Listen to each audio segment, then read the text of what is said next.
ምዕራፍ 9 ሰሎሞንም የእግዚአብሔርን ቤት የንጉሡን ቤትና ሰሎሞን የወደደውን የልቡን ሐሳብ ሁሉ ሰርቶ በፈጸመ ጊዜ እግዚአብሔር በገባዖን ለሰሎሞን እንደተገለጠለት ዳግመኛ ተገለጠለት። እግዚአብሔርም አለው፣ በፊቴ የጸለይከውን ጸሎትህንና ልመናህን ሰምቻለሁ። ለዘላለምም ስሜ በዚያ ያድር ዘንድ ይህን የሠራኸውን ቤት ቀድሻለሁ። ዓይኖቼና ልቤም በዘመኑ ሁሉ በዚያ ይሆናሉ። ዳዊትም አባትህ በየዋህ ልብና በቅንነት እንደሄደ አንተ ደግሞ በፊቴ ብትሄድ ያዘዝኩህንም ሁሉ ብታደርግ ሥርዓቴንም ፍርዴንም ብትጠብቅ እኔ ከእስራኤል ዙፋን ከዘርህ ሰው አታጣም ብዬ ለአባትህ ለዳዊት እንደተናገርሁ የመንግሥትህን ዙፋን በእስራኤል ላይ ለዘላለም አጸናለሁ። እናንተና ልጆቻችሁ ግን እኔን ከመከተል ብትመለሱ የሰጠኋችሁንም ትእዛዜንና ሥርዓቴን ባትጠብቁ ሄዳችሁም ሌሎችን አማልክት ብታመልኩ ብትሰግዱላቸውም እስራኤልን ከሰጠኋቸው ምድር አጠፋቸዋለሁ። ለስሜም የቀደስኩትን ይህን ቤት ከፊቴ እጥለዋለሁ። እስራኤልም በአሕዛብ ሁሉ መካከል ምሳሌና ተረት ይሆናሉ። ከፍ ከፍ ብሎ የነበረውም ይህ ቤት ባድማ ይሆናል። በዚያም የሚያልፍ ሁሉ እያፏጨ እግዚአብሔር በዚህ ሀገርና በዚህ ቤት ስለምን እንዲህ አደረገ ብሎ ይደነቃል።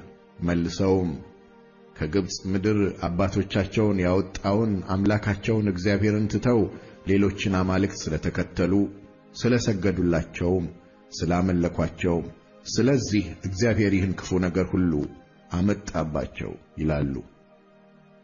ሰሎሞንም የእግዚአብሔርን ቤትና የንጉሡን ቤት ሁለቱን ቤቶች የሠራበት 20 ዓመት በተፈጸመ ጊዜ ንጉሡ ሰሎሞን በገሊላ ምድር ያሉትን 20 ከተሞች ለኪራም ሰጠው።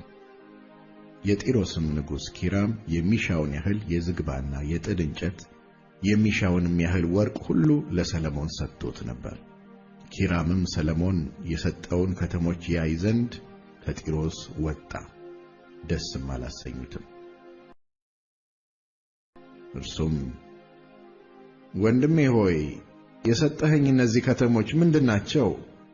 አለ። እስከ ዛሬም ድረስ የከቡል አገር ተብለው ተጠሩ። ኪራምም 120 መክሊት ወርቅ ለንጉሡ ላከ። ንጉሡም ሰሎሞን የእግዚአብሔርን ቤትና የራሱን ቤት ሚሎንም የኢየሩሳሌምንም ቅጥር ሐጾርንም መጊዶንም ጌዝርንም ይሠራ ዘንድ ገባሮችን መልምሎ ነበር። የግብፅም ንጉሥ ፈርዖን ወጥቶ ጌዝርን ይዞ ነበር፣ በእሳትም አቃጥሎ ነበር። በከተማም የኖሩትን ከነዓናውያን ገድሎ ነበር። ለልጁም ለሰሎሞን ሚስት ትሎት አድርጎ ሰጥቶአት ነበር።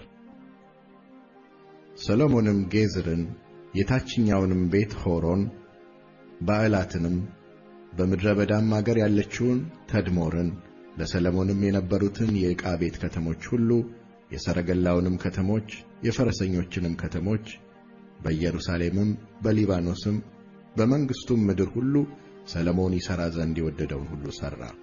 ከእስራኤልም ልጆች ዘንድ ያልነበሩትን ከአሞራውያንና ከኬጢያውያን ከፌርዛውያን ከኤዊያውያንና ከኢያቡሳውያን የቀሩትን የእስራኤልም ልጆች ያጠፏቸው ዘንድ ያልቻሉትን በኋላቸው የቀሩትን ልጆቻቸውን ሰሎሞን እስከ ዛሬ ድረስ ገባሮች አድርጎ መለመላቸው።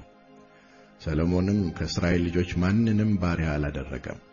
እነርሱ ግን ሰልፈኞች፣ ሎሌዎችም፣ መሳፍንትም፣ አለቆችም፣ የሰረገሎችና የፈረሶች ባልደራሶች ነበሩ። ሰሎሞንም በሚሠራው ሥራ ላይ ሠራተኛውን ሕዝብ የሚያዙ አለቆች 550 ነበሩ። የፈርዖንም ልጅ ከዳዊት ከተማ ሰሎሞን ወደ ሠራላት ወደ ቤቷ ወጣች። በዚያን ጊዜም ሚሎን ሠራ።